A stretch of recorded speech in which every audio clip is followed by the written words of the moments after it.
Hi everyone, so the first Abattoir of Zir Tier 25 clear has just appeared. So we watched this last night. Unfortunately, this is in very low quality here. This is a Chinese barb that has managed to clear 25. And this is uploaded on its Bilibili website here. And well, we watched this with like 144p basically. But this is a run, and to no surprise, this is literally the best map with the best monster set. This is the Skellies and Spiders combo. I talked about it in my other video about the tier list of different monsters. I can actually show that real quick here, and the different maps. So it looks like this here. And well, this guy apparently was fishing for it for like 2 days straight or something like that to get a run like this. But yeah, he had this monster type and he had this map. So GG. And on top of this, also pretty good Bloodseekers that we see at the end. So this is a Hoda barb with the new Whirlwind tech. If you have not seen that yet, basically people use the Earth Striker aspect that gives you guaranteed overpowers after swapping your weapons a bunch of times. And Whirlwind cannot overpower them. So you can like Whirlwind hammer all the time until you get the guaranteed overpowers. And then you also get the guaranteed crits from the Red Fury ring. So you don't even need any crit chance on this. And this is like a very, very powerful build. So almost everyone is playing this right now on the higher end on the barbs. So this is the run. This guy apparently had a level 140 Tears of Blood glyph, by the way, which is pretty wild. Because if you look at what the Tears of Blood glyph actually does, this is a graph here that someone linked in my Discord some time ago. But basically this graph shows the power increase depending on the Tears of Blood glyph. Depending on where exactly you put it, of course, like there are different boards and different Paragon boards that give you like more or less of a benefit, but it gives you the overall picture a bit. So when you have a level 1 glyph, you get roughly like a times 1.8 or so multiplier. And then at level 50, you have this breakpoint where it increases in radius and you can add more points to it. So at level 50, you have roughly a times 3 multiplier, meaning you are something like 60% stronger than at level 1. And then going from 50 to 140 is like, yeah, another almost double, as you can see. So this is like roughly 3. And then here at 140 is like almost 6. So a level 140 glyph is roughly making you twice as powerful as a level 50 glyph. And then from 140, you can still grind it further to 200. And that means you're going to get another like roughly 50% or so damage. So it ends up at roughly like a times 9 multiplier in terms of overall damage output compared to not having the glyph at all. So this is kind of what you need to see here. And this means there is still more room for improvement, funny enough. So I didn't really expect that we see a 25 clear that early.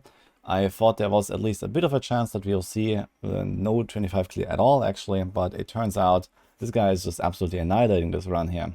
Because with the right RNG, with the right monster sets, and, you know, a bunch of double elite packs and all that, the RNG is definitely, you know, wild in this game mode right now. It's like not balanced at all with like the different monster sets and the maps and, you know, how the layout of the different dungeons can be. And on top of this, the Bloodseeker RNG is pretty high as well. So this guy here, for example, he fought the Bloodseekers, yeah, for like over 3 minutes or something like that. And yeah, you need to get lucky that you also get like some very friendly Bloodseekers that don't really hurt you. And they're all melee. There's no Zorks like, you know, pumping frozen orbs at you from a distance and stuff like that. So this is kind of like how that works. And you also got that, as you can see. So this was kind of like the perfect storm here. I guess the RNG can always get better. We know that from Diablo 3 pushing. But it already seems like this is near what we could expect. So I just wanted to like draw some attention to this. It seems like AoZ 25 is actually beatable. However, yeah, basically for almost no one else besides this guy. I think we might see a clear from Rob because he has a high level enough glyph and he's one of the best barbs out there. So that might happen, but outside of that, I don't really expect anyone we know to really clear, to be honest. Because this is already like almost as good as it gets in terms of the character power and the RNG required.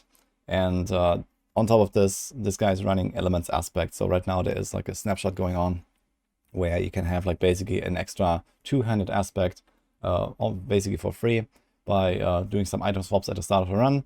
And it seems like this guy is also doing that. Now, it's definitely doable without this snapshot, but I don't know what else is going on with this character. I didn't see like his profile. And who knows. But yeah, in general, really good job by this guy. I think Barbs are probably the only class that will be able to do a 25 because they just have so much more damage output than other classes. Sorks are getting pretty close. I think there's already like some 22, 23 clears or something, maybe 24. But again, this is probably like with extremely high level glyphs. So this is, you know, probably done by leeching from party members. This is what we have seen, for example, from Rob as well. Like, you just grind it out with many people, and then you always join other people in the end of the run. You collect the glyph XP, and then you join the next party, and so on. And you can grind out this glyph like 10 times faster than a solo player could. And this guy having a level 140 glyph has pretty much certainly done that quite a lot, because the experience required for this glyph is ridiculous. And a solo player, after like only like a week or 1.5 weeks, it will have no chance to get there, I think. Even if you can grind out like, you know, tier 19s like all day, every day solo, I think you're not gonna get anywhere close to this. So at least, yeah, that is happening. But it's kind of cool to see that someone has actually done it. So props to this guy. And the main reason why I think that other classes are not going to do a tier 25 is because of this graph here. This was, I believe, made by Nova, or at least he linked it to me. But this is the HP per tier compared to the previous tier. So basically what this means is that a tier 5 has double the HP of a tier 4, and a tier 10 has 70% extra HP of a tier 9, and so on. And of course, there's like, you know, if you look at the total HP, it's like a graph like this, basically, where, you know, it starts like extremely low all the way, and then it kind of goes like this. Yeah, so this kind of the total HP of monsters. I've already shown this in like another video, and this is the HP depending on the tier compared to the previous tier. And you see here that at 25 you have an insane ramp up compared to tier 24. It's plus 286% HP, so it's like almost triple basically, or actually more than triple. It's like almost quadruple in tier 25 compared to tier 24. So this is why originally I thought that we might not even see a tier 25, but it turns out if you go all in on the damage and you have like an insane run, insane RNG, and at least low 100 plus glyph, I guess, then there is definitely a bit of potential here. Now, it's going to be quite interesting to see if any solo player is going to do this, and also without any exploits. So, you know, as at the very least, it seems like we have seen the elements aspect snapshot here. But even without that, I think it could have been pretty close, at least. It could have been maybe even a clear, because this guy had like, it wasn't even that close on his run here. He had like 1 minute 20 left when he finished it. And the elements aspect probably gave him like a minute or so, I would guess.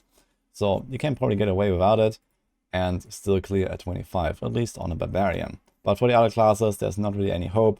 I heard Rogues have already done it 20, but, you know, going from 20 to a 25, you know, we're still looking at, you know, a total HP multiplier of, I don't know, like ×5 or something like that. So that is definitely not happening. And for the Sorks, if they are kind of stuck at 22, 23, 24 right now, they still have like this insane like last tier to beat at some point. So that is also not happening, I think. So I think Barbs are going to remain the only class that can do this. There is maybe a bit of hope for Poison Shred Druids, because they just have this insane damage output, but maybe even those will not have enough, even with a high level glyph. But yeah, this is what I just wanted to share here. I have this link in the description. This guy also shows his entire setup at the end, so, you know, you can look at the items and then, you know, the stats. Even though it's in Chinese, I guess it's like pretty easy to identify what is on the items if you just look at the values here. So you can see here there's like armor roll, damage reduction roll, etc. If you just look at the values, if you know them, that's not going to be that hard to figure out. And it looks like a pretty standard Vervent Hoda Barb to me, so there's nothing really special going on here as far as I can tell. This is the run. Just kind of cool, interesting news, I think. For me personally, I've managed to do a 17 so far, my hardcore rogue.